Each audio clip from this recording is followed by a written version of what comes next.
आहे. कारण की आता पाडवा येणार आहे, म्हणजे 30 तारखेला पाडवा आहे. तर राज्यातल्या सर्व शेतकऱ्याला सांगितलं होतं की मागच्या अंदाज सांगितलं होतं फक्त विदर्भात पाऊस पडणार आहे.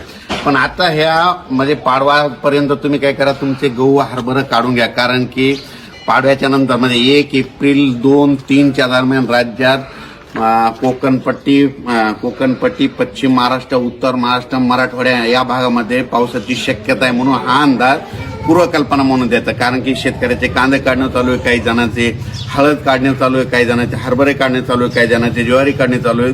म्हणून ज्या शेतकऱ्याचं आलेलं असेल तर तुम्ही काय करा, पाडव्यापर्यंत तुम्ही काढून घ्या. कारण की राज्यात पाडव्याच्या नंतर म्हणजे 2 दिवसानं 1 एप्रिल 2-3च्या दरम्यान राज्यात अवकाळी पाऊस आहे. मुंबईकरांना देखील पाऊस म्हणजे बघायला भेटणार आहे, पुणेकरांना देखील पावसाचा आनंद लुटायला भेटणार आहे. त्याच्यानंतर कोकणात देखील पाऊस येणार आहे. म्हणून कोकणातल्या देखील त्यांच्यासाठी एक अंदाज म्हणून लक्षात घ्यावा.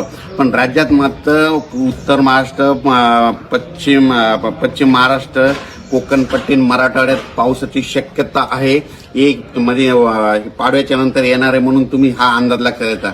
अचानक वातावरणात बदल झाला तर लगेच एक मेसेज दिला जाईल. पण राज्यात मात्र मुंबईकराला मात्र गरमीपासून ह्या म्हणजे 1-2-3 तारखेला दिलासा भेटणार आहे. म्हणून हा अंदाज लक्षात घ्यायचा. अचानक वातावरणात बदल झाला तर परत आणखीन एक मेसेज देणार आहे. पण राज्यात मात्र बरेचसे वीट भट्टीवाले आहेत, पुन्हा कांदावाले आहेत, कांदा काढणं चालू आहे, हळद काढणं चालू आहे. त्या सर्वांना परत सांगतो की तुम्ही काय करा, 30 तारखेपर्यंत तुम्ही कांदे काढून झाकून ठेवा. कारण की राज्यात मध्ये 4 विभागामध्ये अवकाळी पावसाची शक्यता आहे. म्हणून अंदाज